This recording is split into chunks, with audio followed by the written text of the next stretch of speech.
त्यागी परिवार online classes में पुष्पन राजपूत का नमस्कार। जैसा कि हमने आपको विज्ञान पढ़ा रहे हैं, तो हमने विज्ञान में भौतिक विज्ञान आपको पढ़ा रहे हैं, ठीक है। तो इसमें पहले भाग में इस पाठ के पहले भाग में हमने आपको प्रकाश के बारे में बताया था।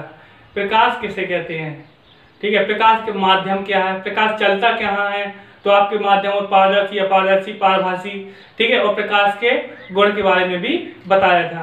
अब हम आपको प्रकाश का परावर्तन बताएंगे, जो आपका सिलेबस में पहला पाठ है, प्रकाश का परावर्तन।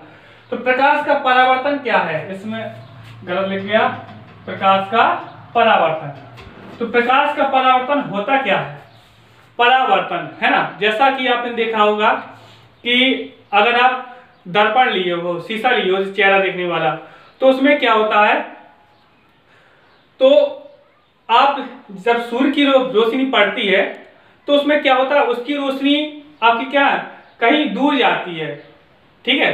तो उसमें क्या होता है, आपके दर्पणों में हमेशा क्या होता है, प्रकाश का परावर्तन होता है, ठीक है। तो वही हमको पढ़ना है। तो पहले मतलब समझ लें, प्रकाश का परावर्तन होता क्या है।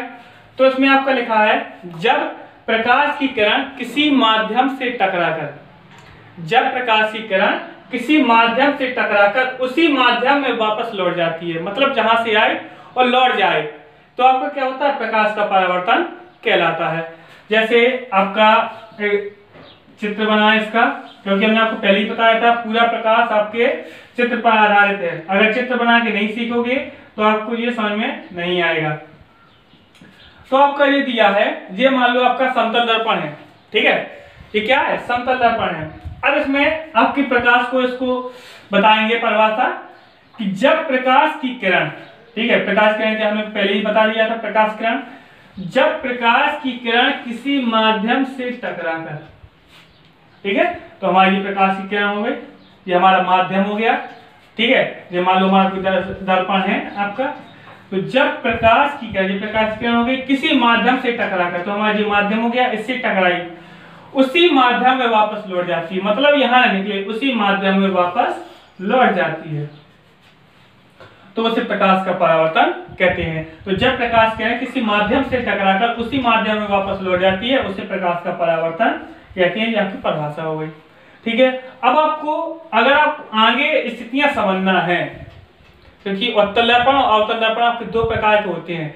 अगर आपको स्थितियां समझना है तो इन किरणों को आपको समझना होता है, क्योंकि जो आती है उसको क्या कहते हैं और जो जाती है उसको क्या कहते हैं, ठीक है। तो हर चीज आने जाने के पता करना है इसमें। अब जो किरण जो आ रही है, क्या किसी माध्यम से आपकी किरण आ रही है, ठीक है, इसको कहते हैं आपतित किरण, आपतित किरण। और ये जा रही है तो ये आपकी परावर्तित किरण,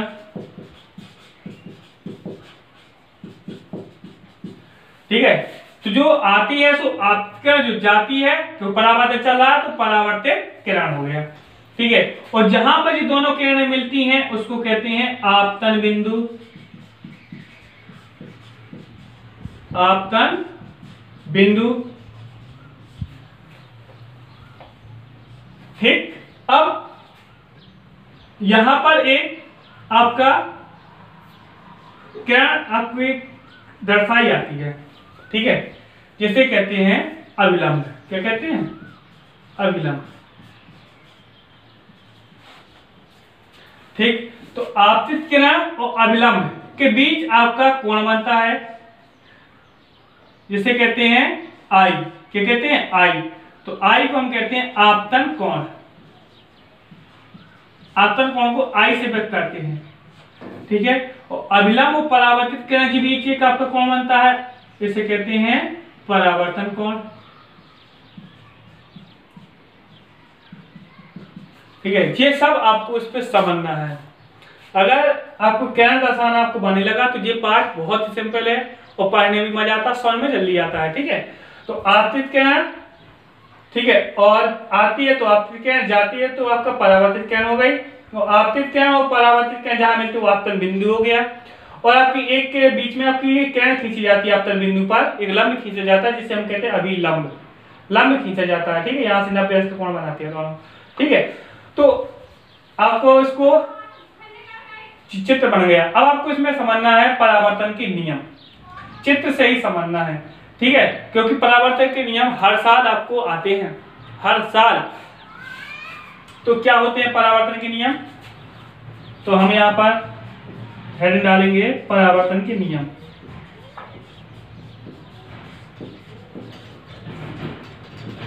परावर्तन के नियम क्या है? परावर्तन के नियम चित्र अगर आपको समझ गए तो आप परावर्तन के नियम में भी कोई दिक्कत नहीं है। तो पहला इसका नियम है आपतित किरण, परावर्तित किरण, आपकी तीनों किरण है आपके लिए, आपतित किरण और परावर्तित किरण, आपतन बिंदु पर खींचा गया अभिलंब। तीन चीजें हैं, आपतित किरण, अभिलंब और परावर्तित किरण। पहले किरण लेना है, अभिलंब भी एक किरण है आपकी, ठीक है। तो आपतित किरण, परावर्तित किरण और अभिलंब, ठीक है। अभिलंब कहाँ है? आपतन बिंदु पर है, तो परिभाषा हम क्या देंगे? आपतित किरण, परावर्तित किरण और आपतन बिंदु पर खींचा गया अभिलंब तीनों एक ही तल पर होते हैं, ठीक है। तो आपको एक बार फिर से बोल दे रहे हैं, लिख लेना है, आपतित किरण, परावर्तित किरण, आपतन बिंदु पर खींचा गया अभिलंब तीनों एक ही तल में होते हैं। दूसरा नियम, ठीक है, दूसरा नियम है कि आपतन कोण और परावर्तन कोण आपस में बराबर होते हैं। कोण I बराबर होता है कोण R। तो आपतन कोण और परावर्तन कोण बराबर आपस में बराबर होते हैं। तो इसके बाद आपको ये लिख देना, कोण I बराबर क्या है? कोण R। तो इस प्रकार हमारे परावर्तन के नियम आपका हो जाता है। अब हम पढ़ेंगे दर्पण, ठीक, लिख लीजिए।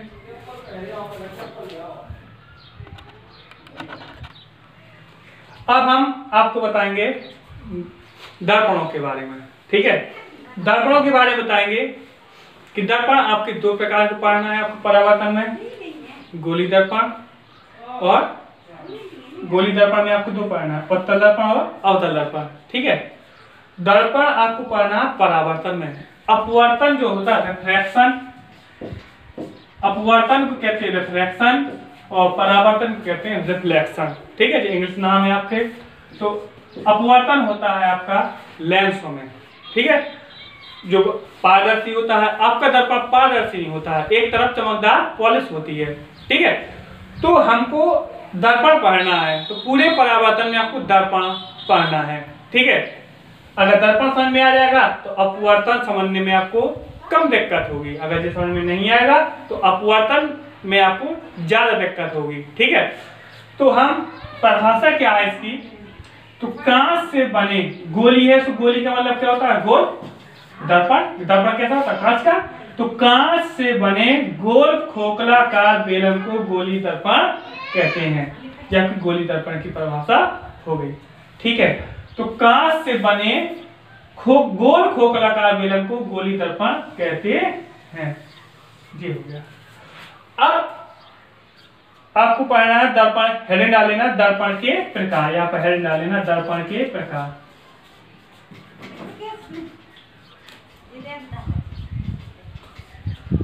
दर्पण के प्रकार, दर्पण आपके दो प्रकार के होते हैं, उत्तल दर्पण और अवतल दर्पण। तो उत्तल दर्पण और अवतल दर्पण क्या है जी आपको समझ लो, ठीक है। तो इसको यहां से समझे, जैसे मान लो हम यहाँ पर ऐसे कर दें, इसको मिटा दें, यहाँ पर हम चमकदार पॉलिश कर दें, यहाँ पर इसको यहाँ पर चमकदार पॉलिश कर दें। आपने देखा होगा कभी आप धोखे से अगर शीशा फूट जाए तो उसमें देखना पीछे आपकी क्या होती है?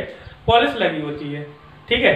तो जो पॉलिश की वजह से ही क्या हमारा दर्पण परावर्तन बनता है, परावर्तित उससे किरणें होती हैं, ठीक।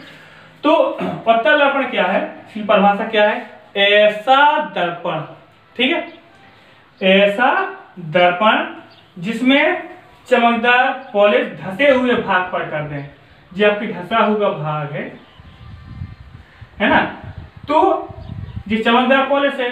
तो ऐसा दर्पण जिसमें चमकदार पॉलिश धसे हुए भाग पर होती है उसे उत्तल दर्पण कहते हैं, ठीक है। ऐसी परिभाषा दे देना, ठीक है। अब उत्तल दर्पण की क्या है? ऐसा दर्पण जिसमें चमकदार पॉलिश उभरे हुए भाग पर होती है। क्योंकि आपको जैसे मान लो कोई ऐसा है, तो जो आपका ये है सो धसा हुआ भाग है और ये है सो क्या उभरा हुआ भाग है। तो जिसमें चमकदार पॉलिश कहाँ भाई हो, धसे हुए भाग पर भाई हो, तो वो होता है उत्तल दर्पण। और जिसमें चमकदार पॉलिश उभरे हुए भाग पर भाई हो, तो वो होता है आपका अवतल दर्पण। तो ये है आपका उत्तल दर्पण और ये है आपका उत्तल दर्पण। इसकी हम दूसरी परिभाषा भी कह सकते हैं। अगर ये आपका चमकदार पॉलिश यहाँ की है, तो यहाँ पर आपको बचता क्या है, यहाँ पर आपका बचता है परावर्तक पृष्ठ। परावर्तक पृष्ठ जहां से कहीं परावर्तित होती हैं, तो यहाँ पर भी आपका क्या बचता है, परावर्तक पृष्ठ। दूसरी परिभाषा आपकी जो किताबों में दी रहती है, क्या दी रहती है, ऐसा दर्पण जिसका परावर्तक पृष्ठ उभरा हुआ होता है उसे कहते हैं उत्तल दर्पण, और जिसका परावर्तक पृष्ठ धसा हुआ होता है उसे कहते हैं अवतल दर्पण कहते हैं। ठीक है, तो समझ में आ गया। आपको यही दिक्कत होती है, जैसे आपसे कहा जाए जी आपकी परिभाषा हो गई, ठीक है। जैसे मान लो आपसे कहा जाए जी आपका दर्पण है, अब इससे आपको पता नहीं चलेगा जो उत्तल है कि कौन सा उत्तल है कौन सा अवतल है। अगर मान लो हम इसमें ऐसे पॉलिश कर दें, तो आपका ये कौन सा दर्पण हो जाएगा, बताइए आप कौन सा हो जाएगा, क्योंकि उभरे हुए भाग पर हमने आपको इसमें किया है, या इसका परावर्तक पर धसा हुआ है। तो जिसका परावर्तक पर धसा हुआ होता है या चमकदार पॉलिश उभरे हुए भाग पर करते हैं, वो होता है आपका अवतल दर्पण। तो ये कौन सा हो जाएगा, अवतल दर्पण। और ऐसा दर्पण जिसमें चमकदार पॉलिश आपके धसे हुए भाग पर करते हैं, या इसकी परिभाषा कह सकते हैं ऐसा दर्पण जिसका परावर्तक पृष्ठ उभरा हुआ होता है उसे कहते हैं उत्तल दर्पण कहते हैं। तो जी आपके होगी दर्पण पहचानना, दर्पण को पहचानना बहुत जरूरी है। अब इसके बाद आते हैं, आपको ये समझ में आ गया होगा। अब हम आपको अगले भाग में बताएंगे दर्पण से संबंधित